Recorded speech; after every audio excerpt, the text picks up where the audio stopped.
Welcome, welcome to the first inaugural episode of the newly formed channel by the name of Washed Up. Welcome to Washed Up. I'm your host, Cee Will. Today we have a blast of a show. We have a real fun show planned for you today. We're gonna discuss a little bit of NFL football. Specifically, we're gonna go into the Cowboys and Eagles big game that was played yesterday, with the Eagles coming out with a victory, 28-23.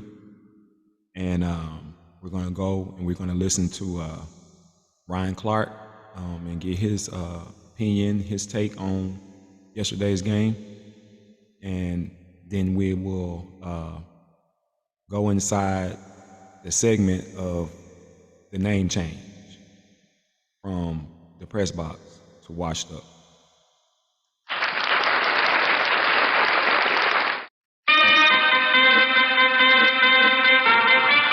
So we have a great show planned.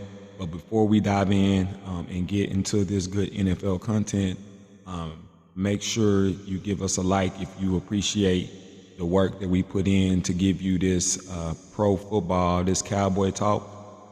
Go ahead and give us a like, and if you do like us, go ahead and subscribe. Hit the bell to the newly inaugurated channel, Washed Up, so you can have all the content live and as we drop that fresh off the press.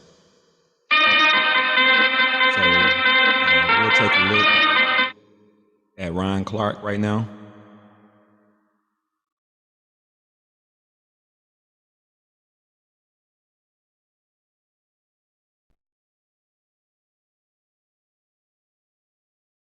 Everybody's fault. And I know we don't want to come on these shows and say that, but it starts at Mike McCarthy. It's the same conversation you had 2 years ago in the wild card round when you don't win against the San Francisco 49ers. The conversation you had in the divisional playoff round last year when you don't beat the San Francisco 49ers. It is penalties. It is mistakes. It is seemingly being good enough and having a good enough roster to be in games, but not win the big game. Here is why I'm encouraged, though, Greeny. Here is why I say when it gets down to the big three, because that's what we see it is. It's the San Francisco 49ers, the Philadelphia Eagles, it's the Dallas Cowboys. We were saying and we felt like Dak Prescott hasn't shown us enough in a big game that he can win it. Dak Prescott has not built himself up enough that if we need plays from him, he can make them. That's not a question anymore. Right. Now, if it doesn't happen, it's because he didn't show up. It's because he didn't make the plays given the opportunities. But it's not because he's incapable. That's the feeling you want to have. Right. That's the feeling that the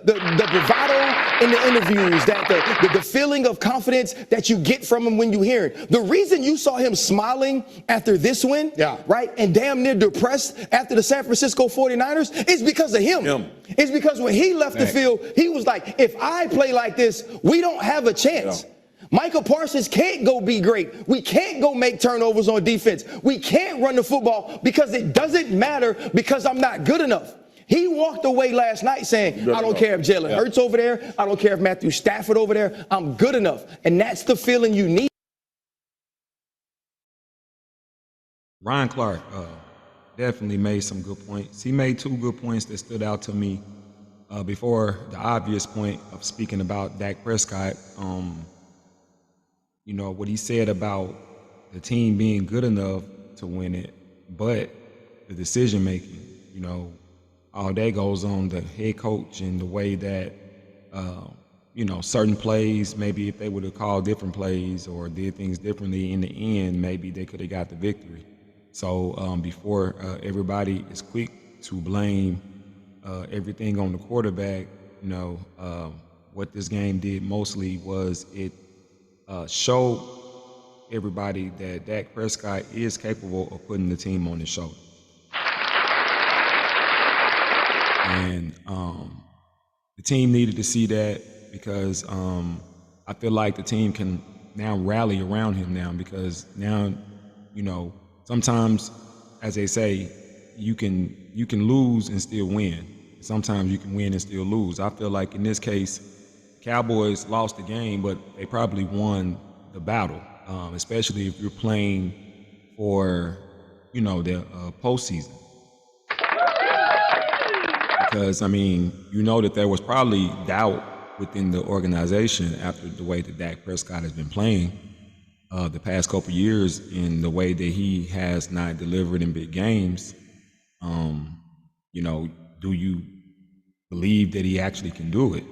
So by him showing that he can be great in the biggest of moments, I think it even surprised the team. And now after this loss, they can rally together and really believe in him, and he can get all the support, and they'll be fine whenever they get back to this moment again. So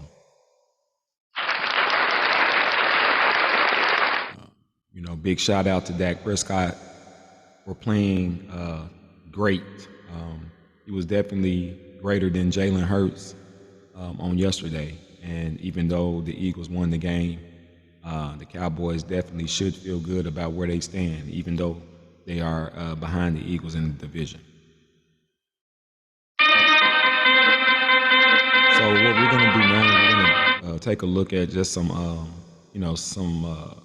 numbers, some stats, because I'm a numbers guy.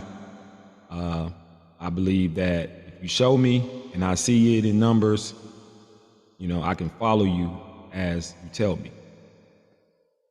So we'll go ahead and we'll take a look at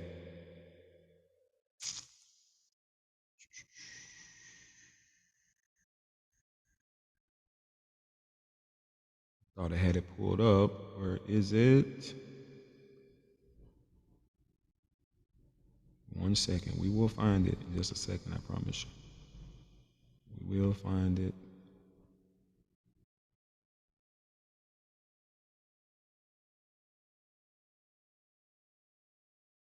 For some reason, it's not showing me what I'm trying to get into.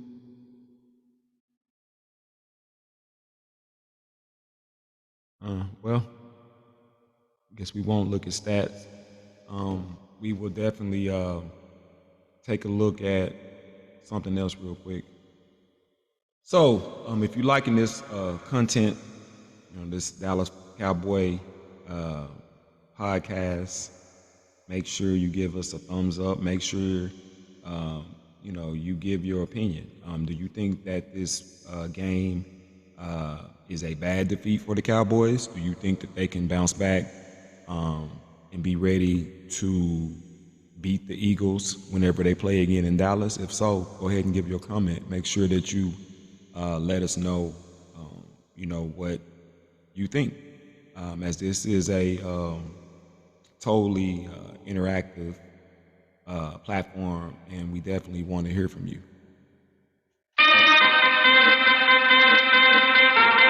So our next topic of the day is the name change. For those of you who follow me prior to now, the channel to be the Press Box. Well, we decided to change the name, change the feel of the channel. We wanted to be more personable. We wanted to be more transparent with the viewers. We wanted to reveal, some of my identity, because I feel like the more authentic that I am, the better that I can be. So I decided to make a channel that's based upon my career. I'm washed up. I'm washed up now. I'm 45 years old. Look good. That's wine. Nah, I'm just playing. But I'm washed up. But I was great one day in the past. I was really, really good. When I think about my journey, it started in 9th grade. That's when I first played organized basketball. I was 14 years old. My coach in junior high had me coming off the bench, but the whole time I knew that I was better than the bench. So I never forget my cousin Reginald Sabb, who actually showed me the game when I was 5. told me to go to that coach, and he told me to let him know that I can be great, and if I'm given the opportunity, I'll show that. So I went to the coach and I told him, I said, hey, I can be great, if you give me an opportunity to start. So that game I went for 20 points as a ninth grader, and after that I became the team's best player and the team's go-to guy. Keep in mind, the team had returning players that were on the team. That was my first year. So it was a very big deal. Coming from my school, Lone Oak, Arkansas. I'm from Arkansas, Lone Oak High School, where we produce a lot of great players. It's a nice pipeline for a small school of great talent and athleticism. So, coming into my own, I was able to prove that I was great. And this award right here was given to me by my coach as the best offensive player on the team for that year.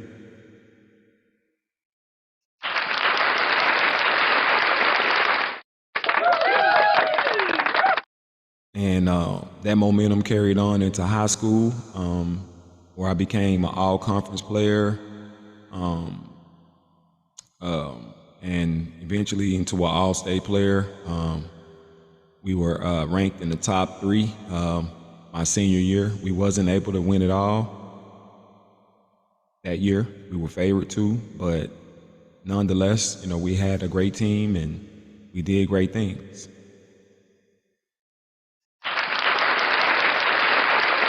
So after that, I was able to start my collegiate career. Yes, I did play college. As you can see, this footage.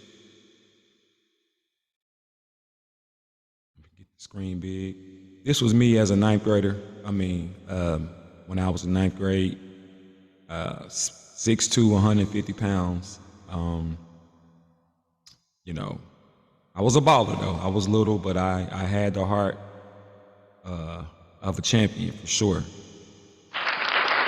And then into my high school years,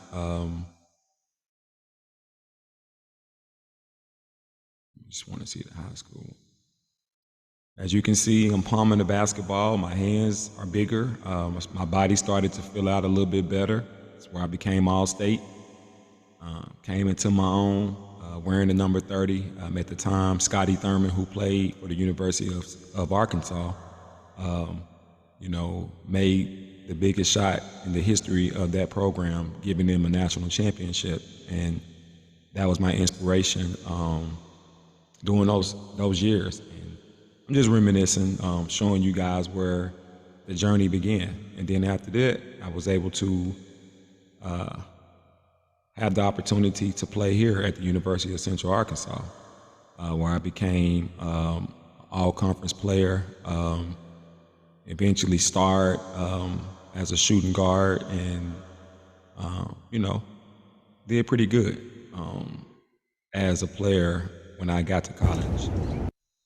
Rufus hates being stuck There you inside. see me, Luckily, circled, Amy saved with big at the Amazon. team. This is my junior year. I'm about 21 Turns years out, old. with the right gear, See the body starting to fill out a little bit. Rufus rips. Eagles up 21-17. Hurts fires, complete to A.J. Brown. Touchdown. My profile as a player, that kid is young. So this is the play that Dallas Cowboys normally runs. He's at a tight wing. He goes across the formation and just slips back out a to lot the of flat. good memories. The defenders get lost in the We'll stop shuffle. the share real He quick. cuts back against the grain, and then. So, two things that stick out to me, and I won't just go on and on about my career because I can talk about it. There's a lot to talk about. But when I was in high school, I was from a small school at the time, and I wasn't heavily recruited. But I knew that if I got the opportunity to go to basketball camp, I would have an opportunity to showcase my abilities, in front of those coaches. So my mom, came up with a way to get the money for me to go. Went there and stood out amongst about 100 people at that camp. A lot of those players were big names in the state of Arkansas at the time. And when I was selected as the best offensive player in the MVP of that camp, that let me know that, hey, even though I'm from a small town, hey, I'm really good, and, the dream and the drive to be great started there. And it catapulted me to the University of Central Arkansas. And one of the biggest moments there was, it wasn't easy.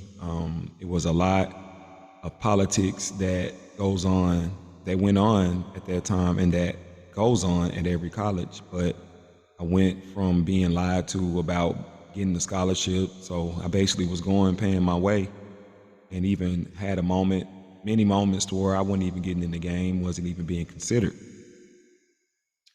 for any playing time. So, but I was able to persevere through that, and, had a moment after Coach put me off the team. Coach wanted to see how bad I wanted it, I guess, but he told me that I had to show up at a tryout amongst people that wasn't on the team, and I did that, and he didn't let me try out because he knew that was like disrespectful. But to start that year, I wasn't really considered for much. And I remember a game against West Florida. It was the first game of the year. He had me come in, maybe the 10th or the 11th man, and we were down by 20. As soon as he put me in the game, I had an out-of-body experience. It's just something took over me, knowing that this was my moment and this was my opportunity to show what I'm all about. So many doubters, so many people said he was too small, and so many people said that he wasn't strong enough. But,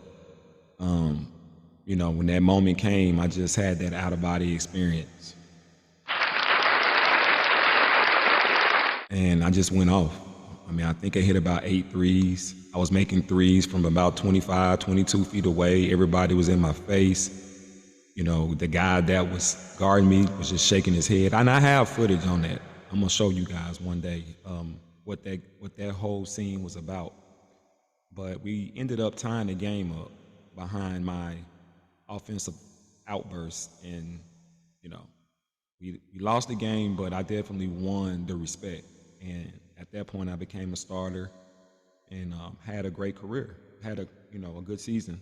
We didn't win that many games, but for me, it was redemption and showing that, hey, I can be good if given opportunity.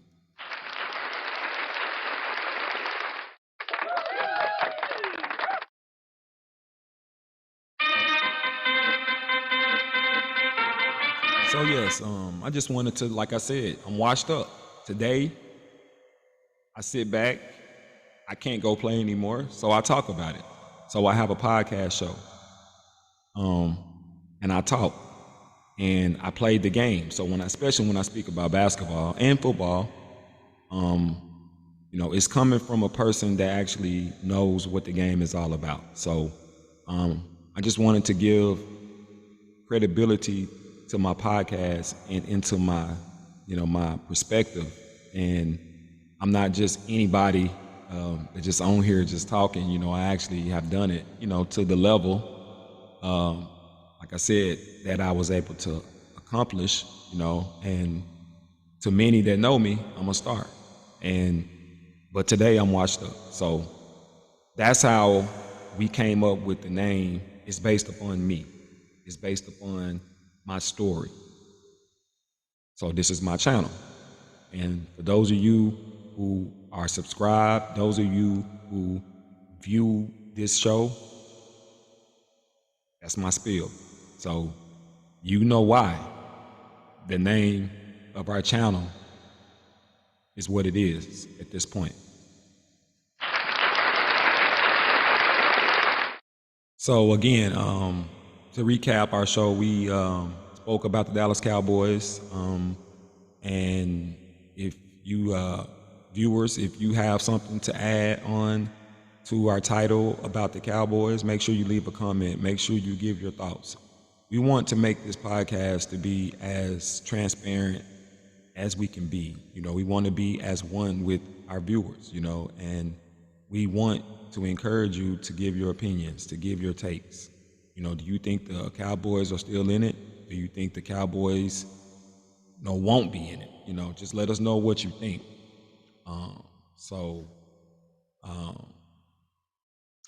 Again, I think that's all I have for today. But don't forget to hit the subscribe button to our channel, our newly inaugural channel, so you can watch us grow and be a part of all this greatness.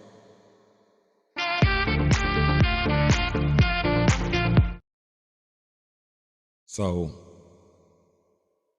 thank you again to all the viewers who stuck around to watch the show. We appreciate that. And we want you to stick around for the next podcast. So until the next time, so long.